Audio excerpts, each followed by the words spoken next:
Bonjour, Courtney Biggs, Nadijnakas, Grand Rapids, Michigan, Nandojaba, Oklahoma, Cherokee, White Earth, Anishinaabe, and Dow. Recently, I had an opportunity to sit down and talk with Nancy Krogman, local West Michigan renowned basketmaker, and ask her about her family history, how she got started with basketry, and to introduce herself. So, with no further ado, Nancy Krogman.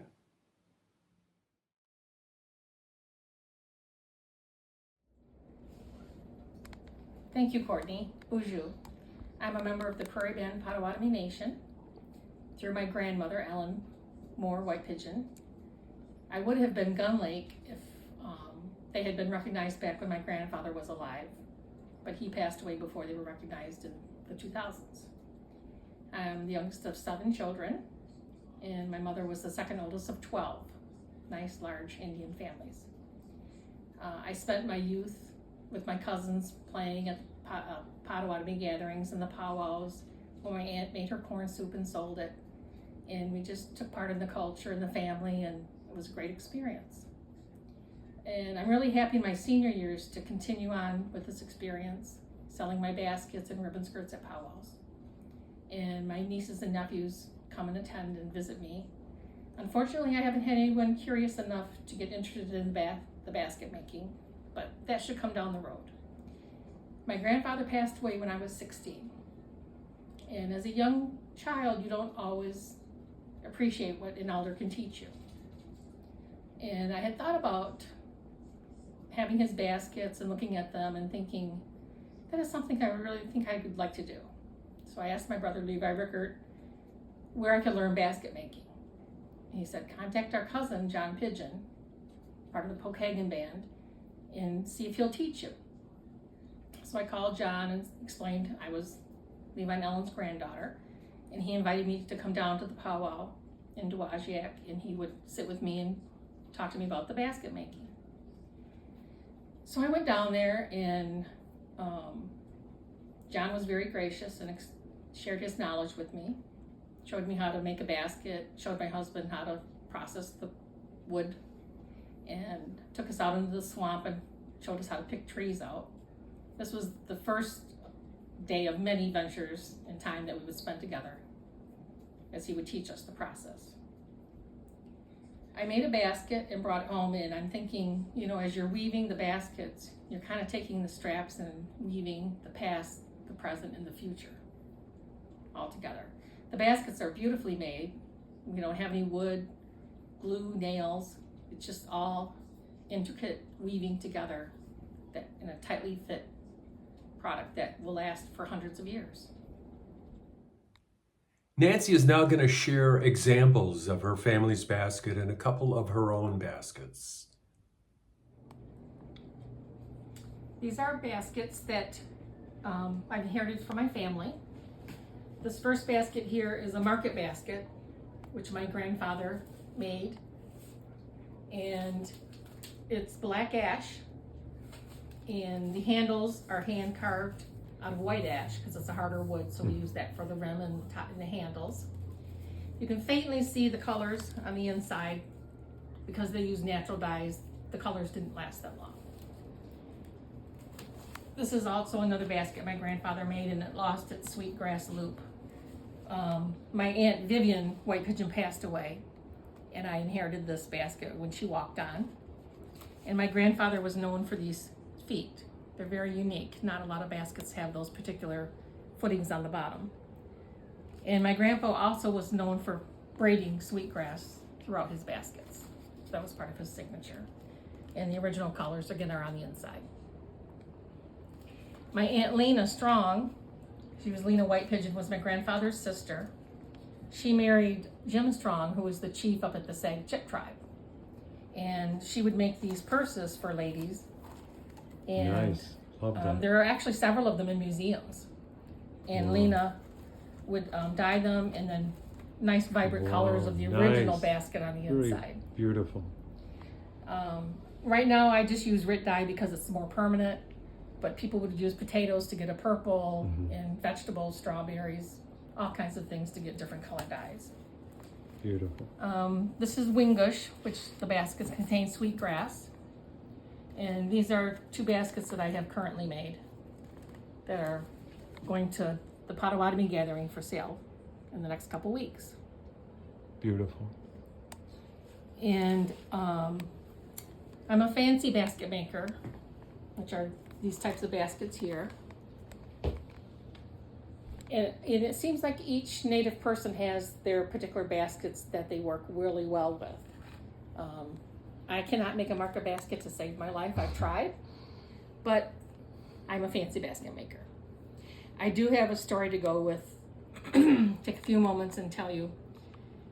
The town of White Pigeon would invite me down and asked me to do a lecture on baskets.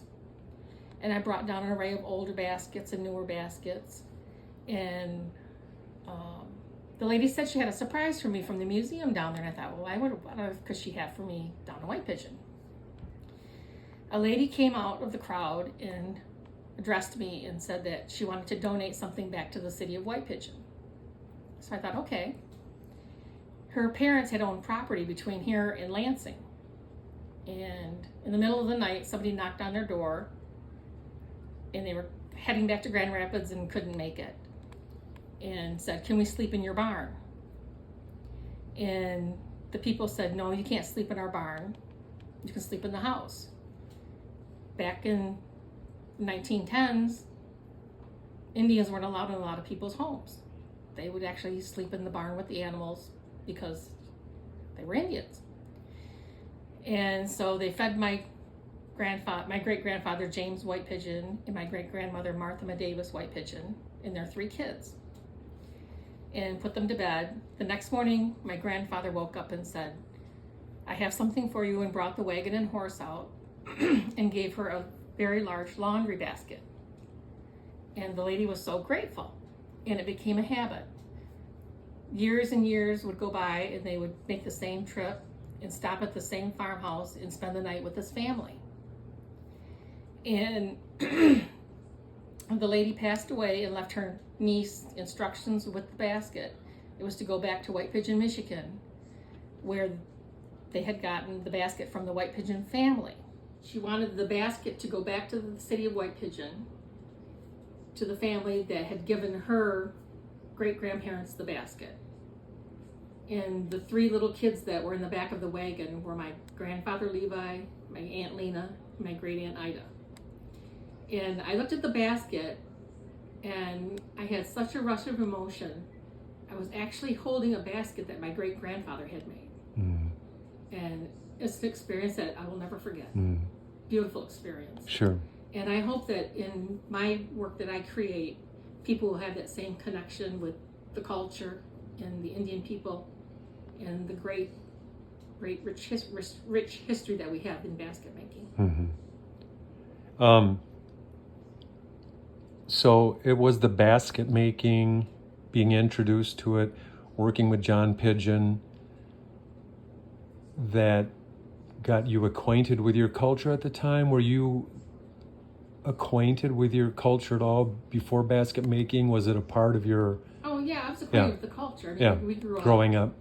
We grew up, I mean, Grandma made fry bread and the cousins were all calling each other, go to Grandma's house, fry bread's being made. And you know, we had that rich culture of the Native community, but it was just an aspect of my connecting with my grandfather on a different level. Yeah.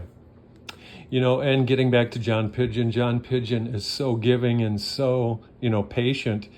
I used to work for the Grand Rapids Public Schools, and we would have him come in, and, the kids, 1/3 of them are interested in the baskets, the other 2/3 are, but he's just so patient with them, and he'll work with those kids directly, and jaw with them, and, give them a little bit of culture and why he does what he does, how to, and then how to thank the trees for what they have before them and what they're going to make. So, yeah, he's very impressive in that regard. He is. He's very generous with his knowledge. Yeah. And there are a lot of other Native Americans that will help you. Renee Wasson-Dillard from up north taught me some of the basket making, and she would tell me, make this, and I was like, I can't do that. And she would just give you confidence. Like, yes, you can. Oh, yeah. And She's great at that. she just was a great mentor to me as Yeah, well. yeah. And I made a point of traveling around visiting elders. And I went up to the museum, or to the senior home in Mount Pleasant. And there was an elder up there. And she had a little tiny TV tray next to her couch with a pair of scissors, and she was a couple little pieces of black ash. She was just waiting for someone to bring her wood, and she was in her 90s. Mm. So my husband and I actually brought her a bag of wood up there so she could weave Yeah. in her nursing home. Yeah. And Anna Crampton here in town was a famous basket maker. She actually did a tour in Germany of baskets. Mm-hmm. Wow. And she shared her knowledge with me and just spent countless hours visiting. And it's just a rich culture of people that are so generous. Yeah. Well, Nancy, we'd really like to thank you for taking time out of your busy day to talk with us. We'll show you the finished product once it's all compiled, and who knows, maybe we even may be back to film again. But this looks pretty good, and we really appreciate your time. Thank you. Yeah, miigwech. As we were getting ready to close up shop, Nancy shared that she had a story, a traditional story, that she wanted to share about basket making. So without further ado, once again, here's Nancy with that story. And spending time with the elders, we're traditional storytellers, and you can have these words passed down to you. And I love that you're filming this, because when I go, I take my words with me.